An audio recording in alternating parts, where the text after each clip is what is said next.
We're here to bring a new type of news show. New insight, new styles, and new topics every day. We are News Generation. Bringing news just for you. It's Wednesday, June 18th here in Seoul. I'm Lee Soo-jin, and this is News Generation.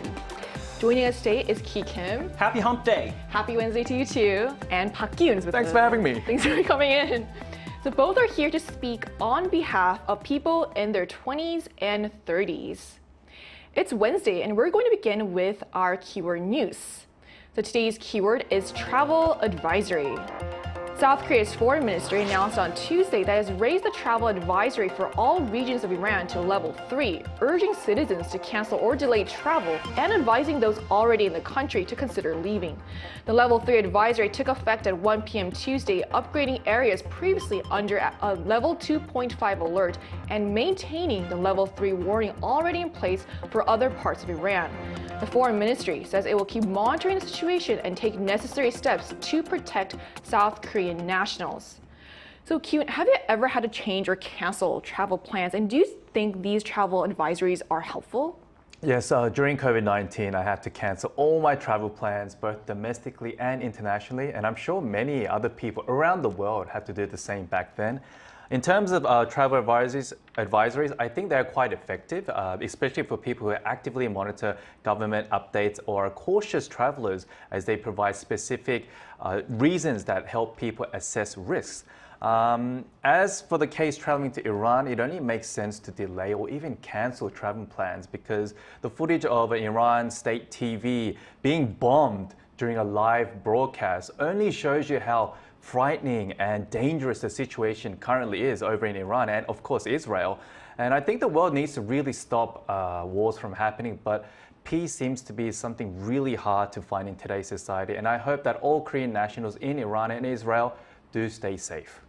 Right, so to give a quick background on what's happening, so Israel has begun targeting nuclear sites in Iran starting the 13th, and also obviously Iran has retaliated, and this has caused a lot of civilian casualties as well. So do you have anything to add to this, Kian? Well, it was a bit of a different experience for me. It goes all the way back to the 9/11 crisis back in 2001. So I was under a student visa, right? I was in the States and I was flying from LaGuardia Airport, New York to San Jose Airport in San Francisco. And I was detained by FBI for about 6 hours in a special cell under the anti-facility unit with a couple of guards with the Uzis, where you can see from the outside, but now from the inside, just like the movie, and just to see if I'm not a terrorist. Letting you know I'm not a terrorist. And I do worry about international travel since then. There was another time where I had to fly to Turkey for work, and the government advised canceling or postponing the trip as the possible earthquake was, it could be concerning. So I did go, and fortunately nothing serious happened. And according to the foreign ministry, we do not have any casualties that's been reported yet, but it would be wise to listen to what our government is saying. And United States President Trump even went back to the States from G7 for this issue, and you can tell how serious it is now. Right, so like you said, the G7 summit has kind of been outshadowed by what's happening in the Middle East right now. And I know this might sound a bit odd. I'm actually not a travel enthusiast as much as other people usually are. So while travel enthusiasts might be eager to explore the world, it's right now the most important thing, as you both said, is to prioritize our safety. So that concludes our keyword news for this Wednesday. And as we make our way through the midweek stretch, we're going to explore what's trending with our generation for today's main discussion. So let's take a look at the screen to see what we'll be unpacking today. Gone are the days of meek, submissive characters. Bold and outspoken Gen Z figures have now become a dominant presence in Korean dramas.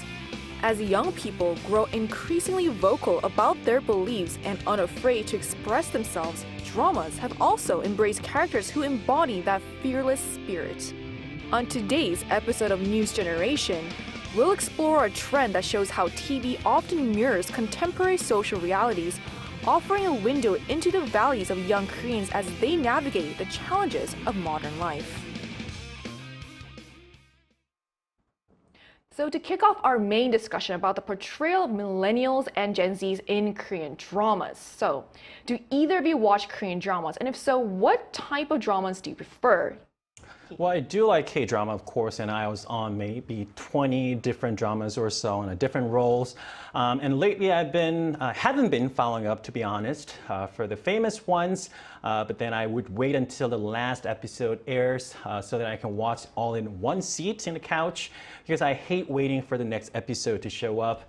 And OTT platforms help me a lot because I used to download them. I recently started watching 광장 or Plaza Wars Mercy for None because I was involved in the production. I was also watching 중증 외상센터 or the Trauma Code, Heroes on Call, which were both based on webtoon. By the way, which drama do you like? Actually, I'm a huge fan of Korean dramas, which is why I'm really excited about our discussion today. I think the one that I really enjoyed watching was a show called Lovely Runner. And Hyun-Suk was in it. Hyun-Suk. Oh. Makes sense. I've met him before. You at a have? fashion show. How Yeah. was it? He was good looking. Very good looking. I can imagine. That's all I can say. So do you watch Korean dramas? I used to watch a lot of Korean dramas, from like historical dramas to daily soap operas. Back in the day when I used to not be an actor, but when I wanted to become an actor. But ever since OTT was introduced, there were so many contents to watch all in one go. So I was one of those viewers who would just flick through different trailers of trending series or movies and just not end up watching any of them, because it was really hard for me to actually start the first episode.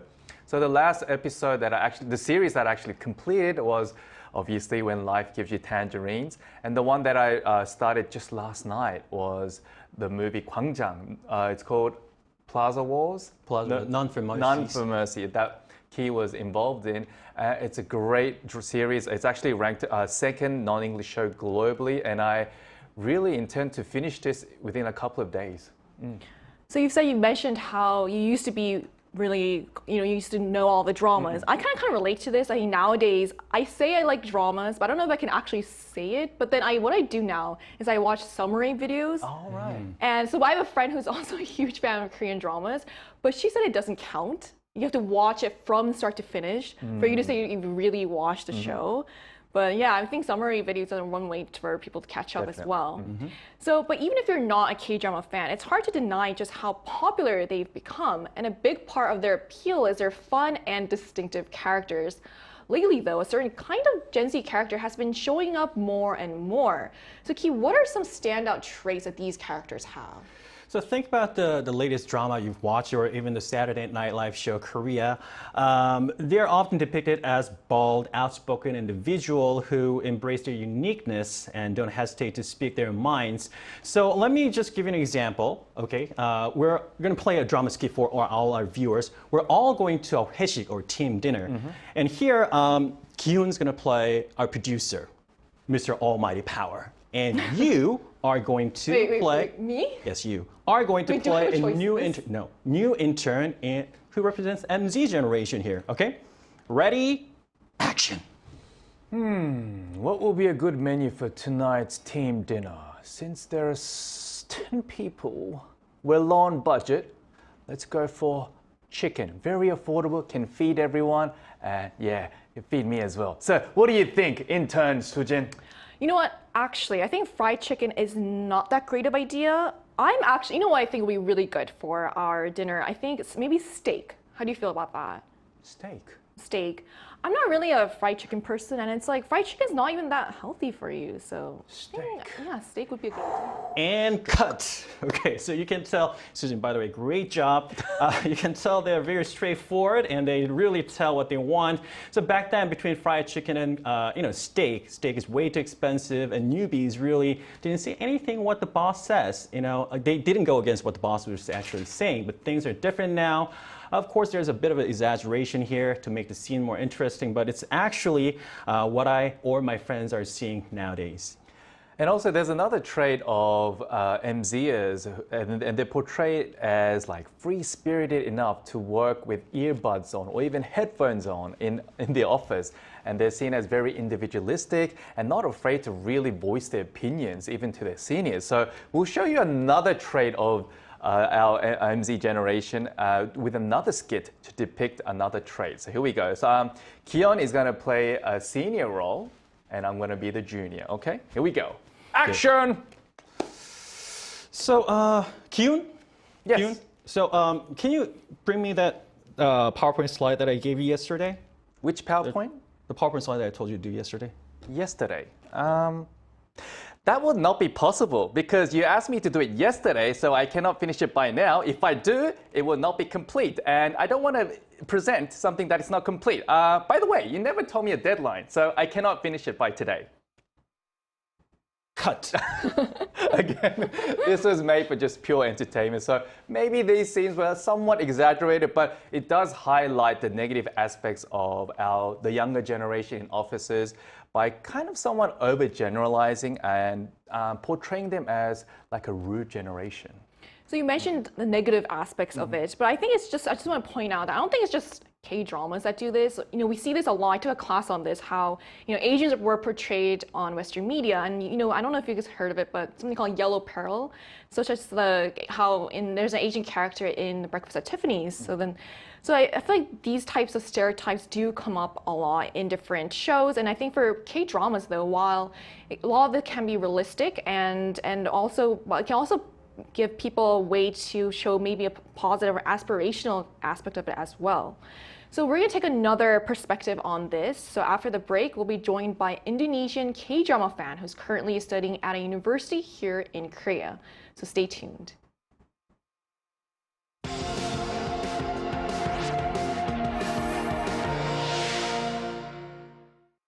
NewsGen wants to hear from you.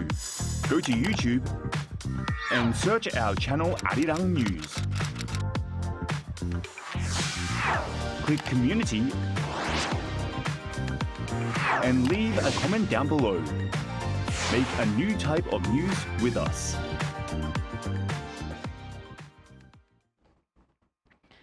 Joining us today is Kanya, a Gen Z from Indonesia who's studying here. Hi. Hi, hello. Hi. So how would you describe the millennial and Gen Z characters in Korean dramas? I heard you were also an avid watcher of Korean dramas. Yeah, I actually watched several K-dramas recently too. So personally, I think there's a distinctive trait between these two age generations. And it's often portrayed like it reflects the South Korea's evolving social and cultural landscape as well. So millennials, in my opinion, are shown to have a more calm and laid back personality, but often like in career, they're like sort of like navigating their career instability and like there's intense social pressure and also like delayed adulthood in a sense. And they tend to like face challenges like job insecurity, overworking, and emotional burnout if you see in like office dramas, and like it emphasizes the quiet resilience and like healing and the struggle to meet like the national or like traditional expectations around success, relationships, and family. And in contrast with Gen Z characters, like they're more likely to be portrayed as tech savvy and like energetic or outgoing, expressive, confident, and like emotionally more vulnerable, and at times individualistic. And their stories are often revolving around self-expression, mental health, identity, and like navigating social pressures with a greater willingness to question norms and like speak against injustice. And characters like this frequently reflect the current trends in fashion and aesthetics also. And though millennials in K-dramas are often defined by survival and reflection, Gen Z characters bring a more emotionally like raw, socially aware, and like visually more expressive energy to the screen. So Kanya, thank you. You've been studying Korea for how long now? It's been 3 years now. 3 years. So do you think those traits reflect real-life millennials and Z and you met in Korea? I feel like personally, somehow yes and no. It really depends on the stages of life these people are going through, whether they're more focused on their career and future, whether they're more like YOLO, they live in the present. And so some are truly enjoying their youth and some are balancing it out and some are more concerned And so it really depends on what they focus on in life more, I guess. Now, how are millennials and Gen Zs portrayed in media in your country, Indonesia? What are some distinctive traits that you've noticed?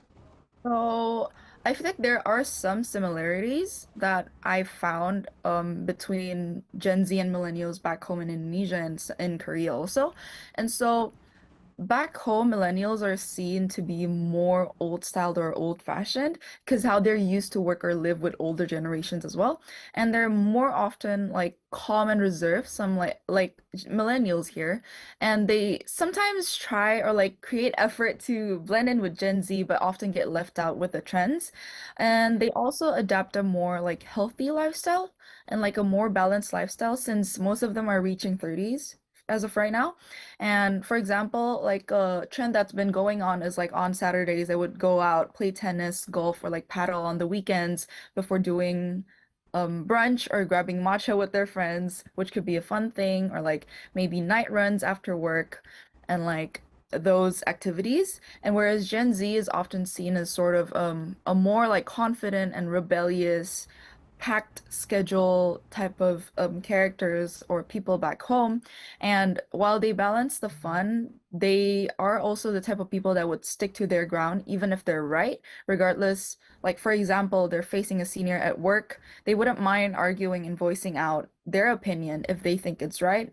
And as of hanging out or social life, millennials usually hang out from like the afternoon until like around 10 before they go back and like rest properly, whereas like Gen Z, they would hang out till it's quite late. So I feel like that's the difference between the two generations.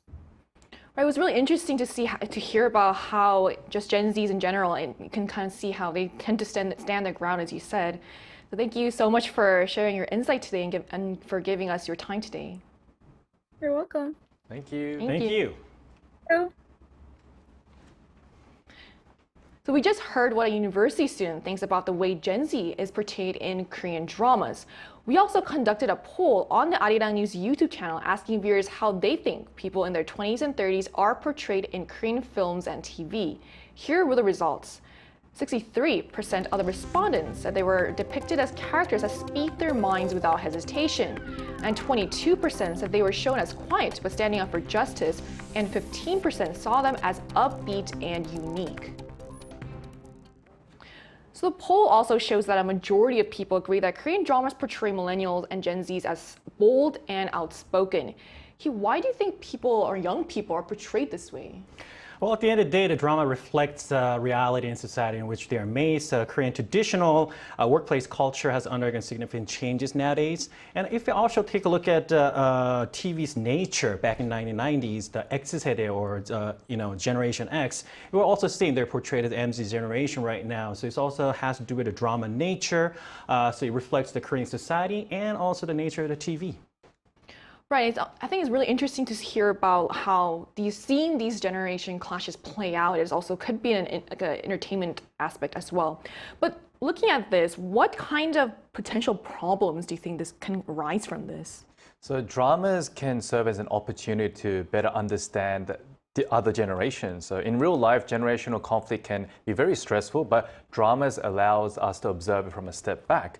However, dramas can also produce and reinforce biases and stereotypes about specific generations, in particular the MZers, and they have felt somewhat uncomfortable with certain comedy shows as they depicted the MZ generation as excessively rude or arrogant, which feel prejudice and even hate. So in reality, when you actually meet people, each person has different traits, but the media tends to kind of overgeneralize and standardize them, which can have like negative effects. So I think just taking with a grain of salt and just seeing individuals as who they are is important.